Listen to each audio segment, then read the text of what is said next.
거충주면 유튜브 보니까 몇 분 되지도 않는 거 찍던데 나도 유튜브나 미리 좀 할 걸 하고 말했습니다. 그러자 옆에 있던 과장 후배가 그러니까요, 공무원도 하는데 저도 유튜브 시작해야겠어요.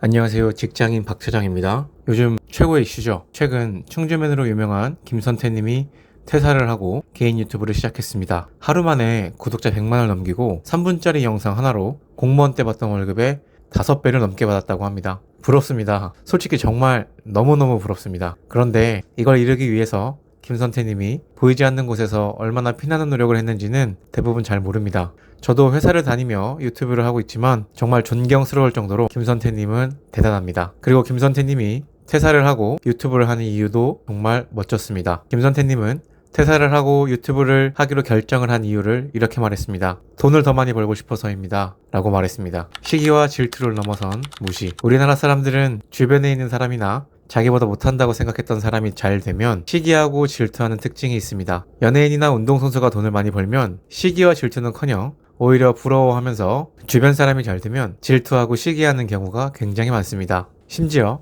나보다 못하거나 아래에 있다고 생각하는 사람이 잘 되면 그 사람의 노력이나 결과를 무시하면서 정신승리를 합니다. 이런 모습은 제가 다니는 대기업에서도 자주 볼 수 있는데요. 누군가 동기들보다 승진을 빨리 하거나 재테크를 잘해서 돈을 많이 벌면 축하보다는 뒷담화를 하는 사람이 훨씬 더 많습니다. 그리고 바로 어제 회사에서 충주맨의 성공을 뒷담화하는 저의 동료들의 모습을 볼 수 있었습니다. 어제 회사에서 회의를 하기 전에 사람들이 모여 충주맨 이야기를 하고 있었습니다. 제가 회의실로 들어가니 대리 후배가 박 차장님, 충주맨 퇴사하고 유튜브 100만 찍은 거 보셨어요? 라고 물었고 저는 봤지, 대단하더라. 퇴사를 결정한 것도 대단하고 주변에서 좋은 제의 많았을 텐데 뿌리치고 혼자 시작한 것도 대단하더라 라고 답했습니다. 그러자 갑자기 선배 한 명이 이렇게 말했습니다.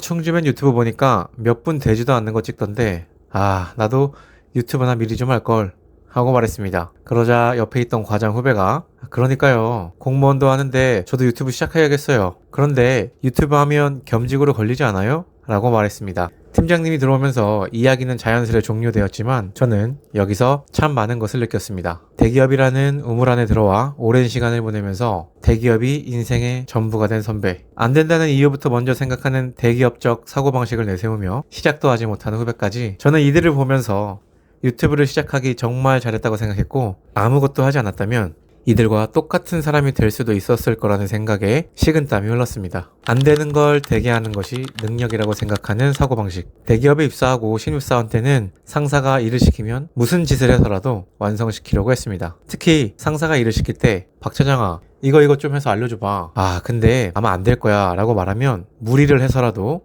제 돈을 쓰는 한이 있더라도 일을 성사시킨 후 상사에게 자랑스럽게 보고하는 저의 모습이 뿌듯했습니다. 그리고 그들은 그렇게 안 되는 걸 되게 하는 것을 능력이라고 말했고 능력이 좋으면 평가를 잘 받을 수 있었습니다. 그런데 어느 순간부터 능력이라고 평가받던 것들이 직장 내 괴롭힘으로 인정을 받아 능력을 중요하게 생각하던 상사들이 대거 해고를 당했습니다. 신입사원들은 열정으로만 가득 차 있습니다. 이 열정을 좋은 쪽으로 이끌어줘야 되는데 대기업에 오래 다닌 사람들은 이 열정을 본인의 업무 성과를 위해 이용하는 경우가 굉장히 많습니다. 대기업을 떠나 규모를 따지지 않고 회사에 취직한 신입사원이라면 반드시 기억해야 합니다. 누군가가 안 되는 걸 되게 하는 것을 능력이라고 말한다면 당당하게 거절해야 합니다. 일어나지도 않은 일에 대한 걱정, 이건 대기업을 떠나 많은 분들이 가지고 있는 특징일 겁니다. 앞에서 과장 후배가 말한 것처럼 아직 유튜브를 시작하지도 않았는데 겸직에 걸리는 거 아니에요? 라는 것은 일어나지도 않은 일에 대한 걱정입니다. 대기업에서 추진력이란 새로운 것에 대한 도전이 아닙니다. 직원을 쥐어 짜고 갈아내어 위에서 좋아하는 보기 좋은 결과를 만드는 것입니다. 저도 처음 부업을 시작하며 사업자를 냈을 때 회사에서 알면 어떡하지? 라는 걱정을 한 적이 있습니다. 확실하게 말씀드립니다. 부업으로 본업만큼의 수입도 벌지 못한다면 이런 걱정을 할 필요가 없습니다. 일단 시작하십시오. 시작을 하면서 수정을 하고 수정을 하면서 발전을 해야 하는 겁니다. 그리고 시작을 해야 지금 걱정하고 있는 일들도 일어날 수 있습니다. 그리고 회사에서는 내가 부업을 하는 걸 알 수 없습니다. 그러니 추진력을 가지고 유튜브든 블로그든 부업을 시작해서 단돈 10,000원이라도 꼭 벌어보시기 바랍니다. 회사에서 내가 부업을 하는지는 절대 알 수 없고 의심은 할 수 있습니다. 부업으로 버는 소득이 연간 2천만 원을 넘게 되면 본업을 하는 회사에 통보가 됩니다. 하지만 통보가 된다는 사실로 회사가 내가 돈을 번다는 건 아는데 이 돈을 부업으로 번 건지 주식의 양도 차익으로 번 건지 배당으로 번 건지 부동산 임대소득으로 번 건지는 절대 모릅니다. 그리고 돈을 번 사유를 회사에 제출할 의무도 없고 회사에서도 요구할 수 없기에 걱정하지 말고 하루라도 빨리 부업을 시작하시기 바랍니다. 퇴사하고 본격적으로 유튜브 해야지. 저도 이런 생각을 해본 적이 있습니다. 퇴근하고 책상에 앉아 유튜브 콘텐츠를 기획하고 촬영하고 편집하면서 퇴사하고 유튜브에만 집중하면 지금보다 훨씬 더 잘할 수 있을 텐데 라는 생각을 해본 적이 많습니다. 그런데 아닙니다. 절대 본업을 그만두고 부업을 하면 안 됩니다. 본업을 유지한 채로 부업을 해야 합니다.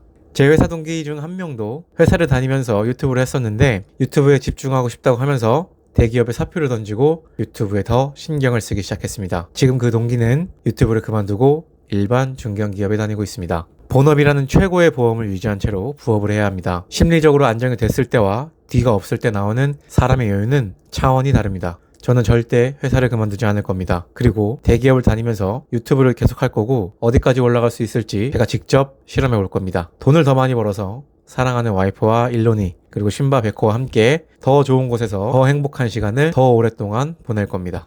대기업 다닌다고 의수되면 진짜 개털됩니다. 대기업에 입사할 수 있었던 능력과 여러 가지 시험을 통과해서 대기업을 다니는 것은 대단한 것임에 틀림없습니다. 그런데 대기업의 도구인 자신의 정확한 위치를 잘 모른 채로 지금도 회사에서 일을 하다 보면 대기업에 다닌다고 거래처 사람들을 무시하거나 중견 중소기업 연봉을 들먹이며 그 돈으로 어떻게 살아가냐고 비아냥대는 사람들을 꽤 많이 볼 수 있습니다. 인성이 가장 큰 문제이지만 지금 본인의 상황에 만족해서 대기업 타이틀 하나로 의수되다가는 정말 개털됩니다. 제가 이런 선배들이 퇴직할 때 얼마나 비참하게 집으로 가는지 너무 많이 봤습니다. 대기업은 내 명함이 아닙니다. 나는 회사의 도구입니다. 제가 지금까지 14년을 대기업에 다니면서 수많은 상사를 모셨었는데요. 그중 최악의 상사였던 A팀장의 사례를 말씀드려 보겠습니다.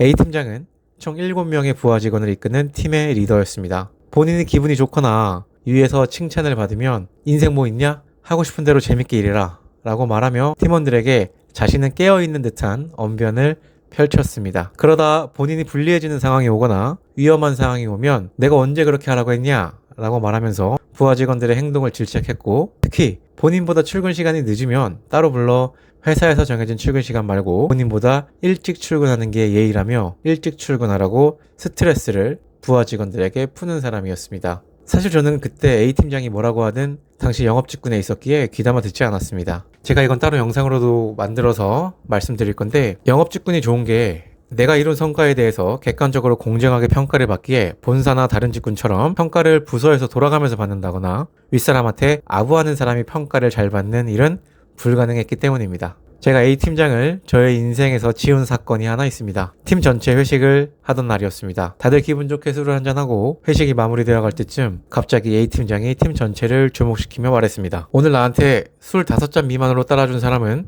다음 달 지원금 50% 삭감하겠습니다. 모두가 벙찐 표정으로 이상한 상황을 맞이했고 그중 가장 고참인 선배가 서둘러 팀장을 데리고 나갔습니다. 다음 날 항상 팀장의 타겟이었던 막내 대리가 지금까지 불합리한 지시를 했던 A팀장의 증거들을 모아 참다 못해 이 사실을 회사에 보고했고 결국 A팀장은 자신이 평소에 자주 말하던 인생 뭐 있냐처럼 팀장에서 강등됐고 징계를 받았습니다. 회사를 다닐 땐 형 동생 하며 우리가 형제보다 가깝다고 술잔을 기울이던 사이도 퇴직하고 나면 연락 한번 하지 않는 사이가 됩니다. 팀장일 때 떵떵거리며 소리 지르고 본인이 하고 싶은 대로 했던 A팀장은 면직이 되어 일반 팀원으로 내려왔고 그 누구보다 조용히 출근하고 말 한마디 없이 회사 생활하다 바람처럼 퇴근하는 모습을 봤습니다. 여러분, 회사를 도구로 이용해야 합니다. 그리고 그 도구를 이용해서 나만의 또 다른 자산을 만들어야 합니다. 저도 아직 많이 부족합니다. 그런데 그냥 시작했고 그냥 시작하고 있고 앞으로도 계속할 겁니다. 궁금한 부분이 있으시면 언제든지 댓글로 남겨주세요. 최대한 빠르고 자세하게 답변 드리도록 하겠습니다. 오늘도 영상 봐주셔서 감사하고요. 지금까지 직장인 박 차장이었습니다.